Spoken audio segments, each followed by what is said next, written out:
오늘은 담임 목사님께서 미국에 지금 집회 인도 중이셔서 오늘은 부득불 제가 하게 되었습니다. 매주 설교하시는 목사님은 밥 짓는 사역자라면 저는 가끔 짜장면을 드리는 배달 음식이라고 생각하시면 좋겠습니다. 오늘 우리가 읽은 말씀 시편 67편의 말씀에는요, 반복되는 단어가 등장합니다. 한번 성경을 보시겠습니다. 보시면 복이라는 단어가 등장하는데 3번 나옵니다. 1절에 보시면 복을 주시고, 또 6절에 보면 복을 주시리로다. 또 7절 말씀에 보면 우리에게 복을 주시리니. 이 복이라는 단어는 히브리어로 바라크입니다. 이 바라크라고 하는 이 뜻은요, 송축하다, 경배하다는 뜻입니다. 그게 복입니다. 하나님을 송축하게 되는 것, 우리의 인생의 결어가 하나님을 경배하게 되는 것, 그게 복 아닙니까? 그러니까 하나님께서 우리의 인생의 각각들로 하여금 많은 것들로 인생을 살면서 고뇌케 하시고 연단케 하심으로 우리는 시험을 만나게 됩니다. 그 시험으로 우리는 단단해집니다. 깊어지게 될 겁니다. 근데 거기가 목적지가 아니라는 겁니다. 그 시험을 주는 이유가 그게 목적지가 아니라는 겁니다. 시험을 주는 우리의 목적지는 거기가 아니라 하나님을 경배케 하는 데까지가 시험의 목적지입니다. 하나님을 경배케 하는 데까지, 하나님을 찬송케 하는 데까지가 시험의 목적지가 되는 겁니다. 자, 그러면 여러분, 하나님이 첫사람에게 약속하신 게 뭐였어요? 첫 인류에게 약속하신 게 복이었습니다. 근데 그 인류가 어떻게 됐습니까? 타락했죠. 그래서 하나님이 노아의 시대에 세상을 홍수로 한번 갈아엎으셨습니다. 세상을 한번 리셋을 시키셨죠. 그리고 나서 창세기 9장 말씀에 가서 보니까 하나님이 창세기 9장에서 이런 얘기 하셨습니다. 하나님이 노아와 그 아들들에게 복을 주시며 그들에게 이르기를 생육하고 번성하고 땅에 충만하라. 여러분, 하나님이 세상을 한번 뒤집어 엎었습니다. 리셋을 시키셨는데 노아와 그 가족들에게 주신 게 뭐였냐면, 노아와 그 아들들에게 복을 주시며 그들에게 이르시되 생육하고 번성하고 땅에 충만하라. 이 구절 어디서 본 것 같지 않습니까? 한번 들어본 적 없으십니까?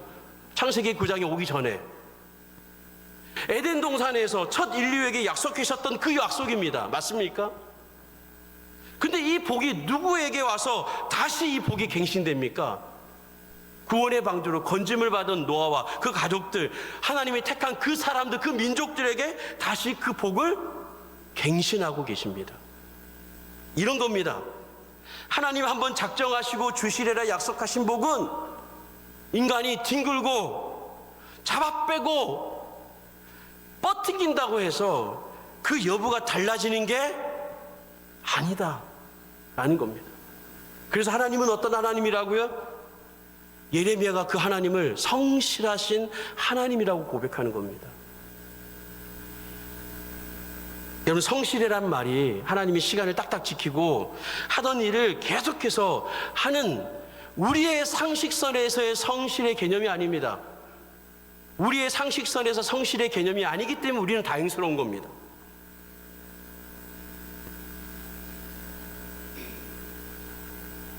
여러분, 성실이라는 개념은요, 하나님만이 하실 수 있는 표현이에요. 하나님에게만 적용되는 표현입니다. 하나님이 계획하신 것은 반드시 이루시고 완성하시고 반드시 성취하신다는 뜻입니다. 또 하나의 측면이 있는데, 그것은 그 대상의 여부와 관계없이 그렇게 하신다는 겁니다. 하나님이 첫 인류에게 복을 주시겠다고 약속하셨지만 그 첫 인류가 타락하고 범죄하고 그래서 온 땅이 흑암과 혼돈에 빠지게 됩니다. 그런 인류를 하나님이 포기하셨습니까? 아니죠. 방금 제가 말씀 읽어드렸던 구절처럼, 창세기 9장에 있는 내용처럼 하나님이 노아와 그 아들들에게 복을 주시며 그들에게 이르시되 생육하고 번성하고 땅에 충만하라. 하나님이 이 약속을 다시 갱신하셨습니다. 이런 하나님을 성실하신 하나님이시라고 말하는 겁니다. 다시 말해서 우리가 기도할 때마다 내 어떤 허물과 약함과 그리고 숨기고 싶은 내 안에 어떤 추악함 같은 그런 속성들을 우리 모두가 다 안고 살아가고 있습니다.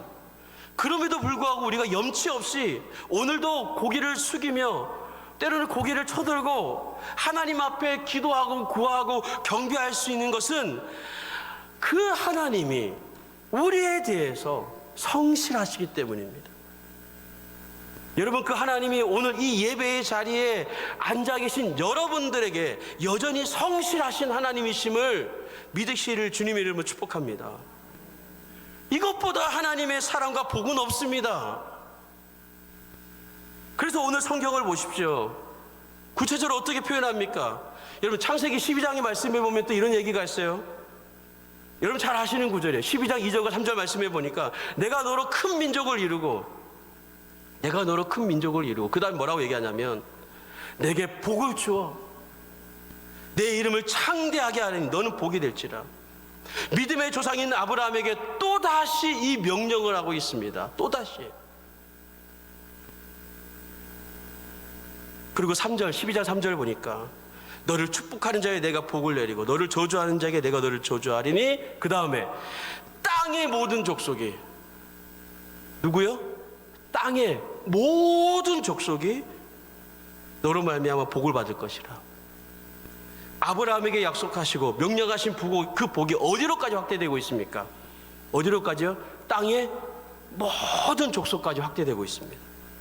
오늘 시편 67편에 그 노래가, 그 복이 어디로까지 확대되기를 시편 기자가 노래합니까?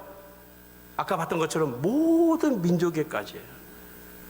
여러분, 이것은요, 지금까지 인류가 시작된 순간부터 노아의 시대와 그리고 또다시 아브라함의 시대에 거쳐서 그리고 수천 년의 시대와 역사가 흘러오는 동안 인간의 그 많은 오만과 교만과 불순종을 뚫어내고 계속해서 실현되고 있고 계속해서 이행되고 있는 우리에 대한 하나님의 성실하신 약속이자 명령인 걸로 믿으시기를 축복합니다.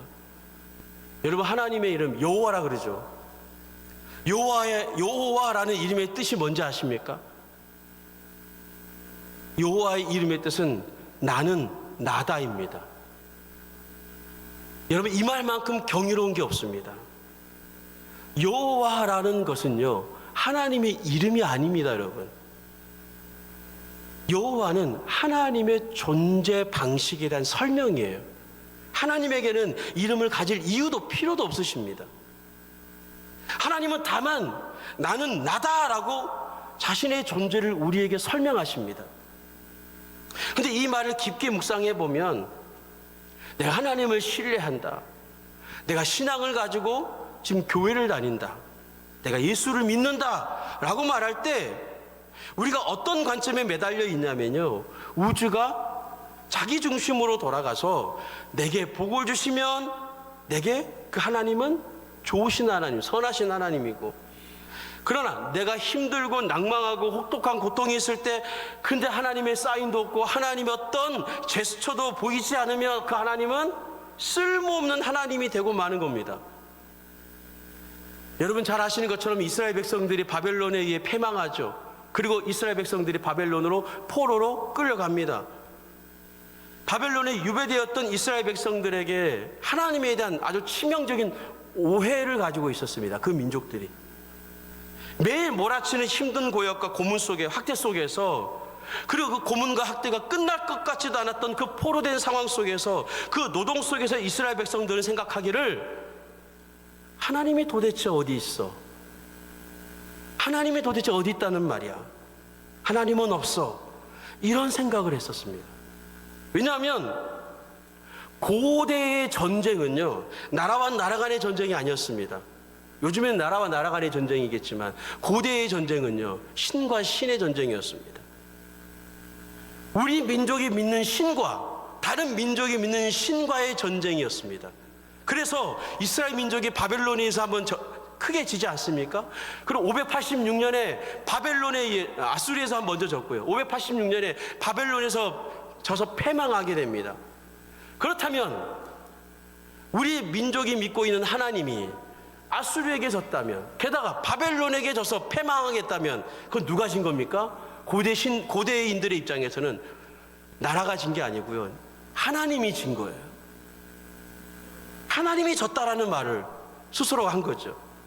그래서 이스라엘 백성들 사이에서, 포로된 이스라엘 백성들 사이에서 어떤 얘기가 있었냐면, 하나님이 계시다 한들 다른 신들에게 연전연패하시는 하나님은 쓸모없다. 그 하나님은 무능력한 하나님이시다라는 생각이 바벨론 포로된 상황 속에서 팽배해지기 시작한 겁니다. 바로 이때 하나님께서 선지자를 통해서 붓을 들어 글을 쓰게 하셨습니다. 이때 쓰여진 성경이 뭔지 아십니까? 열왕기 상, 열왕기 하입니다. 열왕기 상과 열왕기 하가 이때 쓰여진 겁니다. 여러분, 열왕기 상과 열왕기 하의 글을 읽어보시면, 여러분 이 글을 읽게 된 독자가 누군지 아세요? 여러분, 저를 보시면 됩니다. 열왕기 상과 열왕기 하가 이때 쓰여지게 됐는데, 이 글을 읽게 된 독자들이 누구냐면요, 나라가 패망해서 바벨론으로 끌려갔던 이스라엘 백성들과 함께 그 바벨론 땅에서 태어난 바벨론 2세대가 있지 않겠습니까? 바벨론 1세대와 바벨론 2세대가 이 열왕기 상하를 읽게 됩니다. 그러면서 포로된 그들이 이 글을 읽으면서 이스라엘 열왕의 실태를 알게 된 겁니다. 성실하신 하나님의 언약을 기억하고, 하나님께서 이스라엘 민족들을 출애굽시키셨는데, 열왕기서를 보니까 솔로몬 때부터 온 나라가 심각한 애국파가 이루어지고 있다는 겁니다. 여러분, 솔로몬 왕이 되자마자 제일 먼저 한 일이 뭔지 아십니까? 열왕기의 기록에 의하면 바로의 딸, 공주죠, 바로의 딸을 데려다가 솔로몬이 아내로 삼습니다. 여러분, 당시 결혼이라는 게 어떤 겁니까? 고대시대 왕의 결혼은 서로가 너무나 사랑해서 불꽃이 튀겨서 하는 결혼입니까? 아니죠. 국가와 국가 간의 정치적 거래로서의 결혼이 이루어졌어서 그런 때였습니다. 다시 말해서 솔로몬은 하나님께 의탁하겠다라는 게 아니라 초강대국이었던 애굽에 의지하겠다라는 불신이 있었던 겁니다. 게다가 여러분, 이방 여인, 게다가 한 나라의 공주였습니다. 그러면 한 나라의 공주가 왕비로 오는 그 과정에 한 여인이 혈혈단신 몸만 오겠습니까? 아니죠. 자기 나라에서 섬기던 신들, 그 우상들, 그 우상의 기물들을 가지고 오겠죠. 그리고 그 우상을 섬기던 관련된 사람들까지 바리바리 데리고 싸들고 오지 않았겠습니까? 그래서 나중에 이스라엘이 어떻게 됩니까? 솔로몬 성전에 우상단지가 세워지고요, 그 성전 앞에 우상의 산당들이 들어서게 됩니다. 혼합주의가 생기는 겁니다. 율법이 무너지게 되고, 결국에 어떻게 됩니까? 나라가 두 개로 조각이 납니다. 남유다는 르호보암 중심으로, 북이스라엘은 여로보암 중심으로 나라가 남북이 갈라지지 않습니까? 여러분, 바벨론으로 포로로 끌려간 이스라엘 백성들이 열왕기 상, 열왕기 하의 말씀, 이스라엘 역사에 관한, 열왕에 관한 이야기를 읽으면서 바벨론 포로로 끌려갔던 바벨론 포로 1세대와 그 땅에 태어난 바벨론 포로 2세대들이 그 내용을 읽고 나서 무슨 생각을 했겠습니까? 하나님이, 아니 반대로 우리가 하나님을 버렸구나, 그 결과가 이렇구나, 여호와께 돌아가자, 여호와께 돌아가자. 그래서 그 유명한 그레이트 시나고그 무브먼트, 회당 운동이 일어난 겁니다. 이게 예수님 시대까지 회당 운동이 계속 지속된 거예요. 회당 운동이 일어났습니다. 바벨론 포로로 끌려간 이스라엘 백성들이 그 타국 땅에서, 본인들은 괜찮은데 그 바벨론 땅에서 자녀들이 태어났어요. 바벨론의 문화를 배웠겠, 언어를 배웠겠죠. 그러면서 모국어를 잃어버리는 겁니다. 모국어를. 하나님 신앙도 희미해지기 시작한 겁니다. 그래서 그 바벨론 땅에서 회당을 만들면서 피눈물 나는 우리의 역사를 이렇게 우리의 자손들에게 물려줄 수 없다. 그래서 만든 게 회당이었습니다. 그 회당에서 뭘 했냐? 말씀을 기록하고 말씀을 배우고 자녀들에게 말씀을 가르치기 시작한 겁니다. 그게 바로 바벨론 땅에 시작되었던 회당 운동이었습니다. 그리고 예레미야의 예언대로 70년이 찾아 이스라엘 백성들이 포로에서 돌아오기 시작했습니다. 그리고 그들이 포로에서 돌아오자마자 수문학 광장에서 부흥운동이 일어났습니다. 여러분, 수문학 광장에서 발생한 부흥운동은요, 어느 날 갑자기 일어난 부흥운동이 아니었습니다. 이것은요, 절망 속에 사로잡혔던 포로된 그 절망 속에서 시험과 연단을 통해 하나님의 말씀에 대한 그 깊은 하나님의 그 가슴 아픈 사랑에 대한 그 실체를 포로된 그 땅에서 회당 가운데서 이해하고 깨달았기 때문에 그들이 포로에서 돌아오자마자 수문학 광장에서 부흥운동이 가능했던 겁니다. 이 이야기가 여러분 느헤미야 8장에 나와 있습니다. 집에 가셔서 꼭 한번 읽어보시기 바랍니다. 느헤미야 8장 말씀에 보면 이스라엘 민족이요, 포로에 돌아와서 새벽부터 정오까지 알아들을 만한 모든 남자와 여자, 어린아이 포함해서 알아들을 만한 모든 남자와 여자, 어린아이, 노년에 이르기까지 모두가 다 하나님의 말씀을 서서 들었습니다. 그리고 그 말씀을 듣고 이스라엘 백성들이 어떻게 합니까? 크게 통곡했습니다. 울었습니다. 여러분, 우리의 인생 속에 크고 작은 피하고 싶은 일들, 부담스러운 일들, 거북한 일들, 이런 것들이 사실 우리의 마음을 연단합니다. 우리의 삶을 깊어지게 만드는 측면도 있습니다.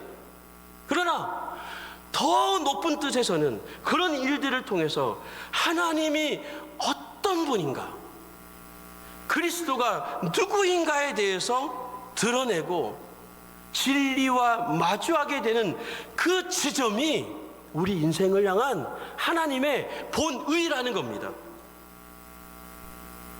그리고 그 결과 우리가 어떻게 되는지 아십니까? 그 결과 어떻게 되냐면 하나님을 경배케 되는 겁니다. 그분을 찬양케 되는 겁니다. 그게 오늘 시인이 말하고 싶은 복의 실체입니다. 여러분 믿으십니까? 자, 그러면 오늘 시편, 이 시편이라는 전체 내용 속에 담겨진 몇 가지 핵심적인 가치에 대해서 말씀을 드리고 오늘 설교를 좀 마무리하도록 하겠습니다. 여러분, 구약에 보면 다니엘이라는 인물이 등장하죠. 여러분, 이 다니엘은요 굉장히 독특한 사람입니다. 느부갓네살 왕 때는 풀무불에 던져진 사람이었습니다. 다리오 왕 때는 사자굴에 던져졌습니다. 그러면서도 이 다니엘은요 여전히 그 이방 땅의 제국의 총리로 있었습니다. 여러분, 이 두 사건의 공통점이 있습니다. 느부갓네살 왕 때는 풀무불에, 다리오 왕 때는 사자굴에 던져졌던 이 공통점이 뭐냐면 하나님을 경배한다는 이유로 시기 질투했던 고관들이 다니엘의 신앙을 뻔히 알면서도 함정을 팠던 겁니다. 낙성식 때 금신상을 만들어 놓고 황제를 닮은 금신상을 세워놓고 거기에 절하게 했습니다. 당연히 다니엘이 거기에 절할 이유가 없죠. 절할 리가 없죠. 이때 다니엘이 이런 얘기를 합니다. 제가 읽어드리겠습니다. 사드락과 메삭과 아벳느고가 왕에게 대답하여 이르되 느부갓네살 왕이여, 우리가 이 일에 대하여 왕에게 대답할 필요가 없나이다. 왕이여, 우리가 섬기는 하나님이 계시다면 우리를 맹렬히 타는 풀무불 가운데서 능히 건지시겠고 왕의 손에서도 건져내시리다. 무슨 얘기입니까? 하나님은 능히 왕의 손에서 건져내실 하나님이시다라는 고백을 한 거죠. 그런데 여러분, 이 고백이 여기서 멈췄다면 그렇게까지 큰 의미를 부여할 필요는 없습니다. 그런데 그 다음 구절이에요. 여러분 잘 아시는 것처럼 이런 고백이 나옵니다. 다니엘 3장 18절 말씀에 이런 고백이 나와요. 그렇게 하지 아니하실지라도 왕이여, 우리가 왕의 신들을 섬기지도 아니하고 왕이 세우신 금신상에게도 절하지 아니할 줄을 아옵소서. 이 말은 아주 중요한 오늘날 우리 성도들에게 던지는 메시지가 있습니다. 다니엘과 세 친구는 결과에 의존하지 않았다는 겁니다. 뭐에 의존하지 않았다고요? 결과에 의존하지 않았다는 겁니다. 다니엘과 세 친구의 행동은 뭘 의존하지 않았다고요? 결과에 의존하지 않았습니다. 그럼 뭐에 의존했습니까? 이들이 이렇게 할 수 있었던 가장 중요한 이유는 이거예요. 그것은 그렇게 해야만 했기에 했을 뿐이었어요. 죄송하지만 저를 한번 따라해 주시겠습니까? 그렇게 해야만 했기에 했을 뿐이다. 그렇게 해야만 했기에 했을 뿐입니다. 이게 무슨 뜻인지 아시겠습니까, 여러분? 사실 이건요, 위대한 고백입니다. 이 비슷한 기도가 어디서 발견되는지 아십니까? 겟세마네 동산이에요. 예수님께서 마지막 날 밤 겟세마네 동산에서 하나님, 할 수만 있다면 이 잔을 내게서 옮기시옵소서. 그러나 누구의 뜻대로? 누구의 뜻이 이루어지기를 원한다고 했습니까? 아버지의 뜻대로, 아버지의 뜻이 이루어지기를 원한다고 했습니다. 여러분, 이게 바로 우리의 신앙의 태도여야 합니다. 그런데 우리의 신앙생활이 내 만족대로, 내 요구대로, 내 바램대로 이루어지지 않으면 하나님은, 반대로 얘기하면 이루어지면 하나님은 좋으신 하나님이고, 나의 원함의 결과가 드러나지 않으면, 내가 바랬던 삶이 펼쳐지지 않으면, 원하지 않았던 결과가, 전혀 예상치 않았고 원치 않았던 결과가 내 인생에 다가오면, 그 하나님은, 내가 믿는 하나님은 쓸데없는 하나님이에요. 필요 없는 하나님이에요. 무능한 하나님이에요. 내 인생에 무관심한 하나님. 그러면서 어떻게 얘기해요? 마지막에 가서 하나님은 어디 있어? 하나님은 안 계셔. 이런 어리석은 결말에까지 이르게 된다는 겁니다. 여러분, 이건 누구 중심으로 신앙이 돌아가고 있습니까? 누구 중심이에요? 아직도 자기 중심으로 돌아가고 있는 겁니다. 다니엘은 자기 행동을 어떤 결과에 의존하지 않았습니다. 마땅히 그래야 했기 때문에 그렇게 했을 뿐입니다. 어려운 겁니다. 근데 이게 진짜 신앙입니다. 여러분, 내가 직장에서 하나님 말씀 붙들고 살아가고, 말씀의 원리를 쫓아 조직 생활을 하고, 사업을 하시는 분들 가운데 사업을 하면 말씀을 붙들고 말씀의 원리를 따라 사업을 하면 손해날 가능성이 높습니다. 근데 어떤 분들은 또 이렇게 얘기해요. 내가 그렇게 하면, 하나님 말씀 붙들고 원리를 따라 살아가면 하나님이 내 인생에 승리를 주실 거야. 하나님 내 인생에 승리케 하실 거야. 하나님이 내 인생에 형통케 하실 거야. 말씀을 따라, 믿음을 따라 살아가면 하나님이 내 인생, 내 사업 대박나게 하실 거야. 내 자녀 잘 되게 하실 거야. 내 삶이 좋아질 거야 라고 믿습니다. 주장합니다. 여러분, 그러면 십자가가 설명이 안 됩니다. 뭐가 설명이 안 된다고요? 십자가가 설명이 안 됩니다. 예수 그리스도의 죽음이 설명이 안 됩니다. 여러분, 예수님이 인간들에 의해서 그렇게 처참하게 십자가에 죽으면 사람들이 어떻게 조롱할지 예수님 모르셨겠습니까? 아셨습니다. 그런데 예수님은 그런 것들을 전혀 개의치 않으셨습니다. 나는 나다. 나는 나다. 하나님의 존재를 설명하는 방식대로 행하셨습니다. 그 시대의 사람들의 세상적 가치관과 그 시대의 사람들이 바라보는 시선과 그 관점과 전혀 다른 이해를 가지고 이 땅을 사셨습니다. 비록 우리가 육체의 땅을 짚고 살아가고 있지만 우리의 모든 인식과 의식이 예수님의 이러한 멋들어진 삶의 방식을 우리가 좀 쫓아가면 안 될까요? 그 멋들어진 삶의 방식이 뭡니까? 우리가 하나님은 아니잖아요, 그죠? 내가 하나님은 아니지만 나는 나다. 내가 누군데요? 하나님의 자녀잖아요. 나는 나다. 나는 하나님의 자녀다. 바로 이겁니다. 그래도 나는 나다. 그래도 나는 나다. 내가 누구라고요? 하나님의 자녀예요. 그래도 나는 나다. 나는 그리스도의 제자다.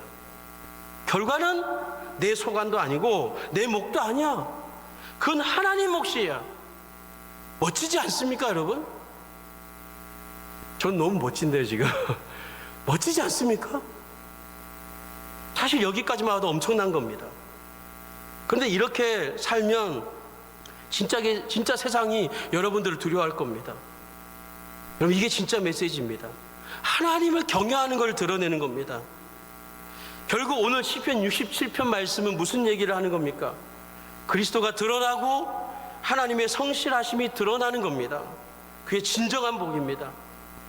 우리의 삶에 일어나는 모든 시험과 고난과 고통과 심지어 절망되는 일까지 그 모든 일들이 우리에게 일어나게 하시는 하나님의 본의는 진리와 마주 앉게 하시는데 그 목적이 있습니다.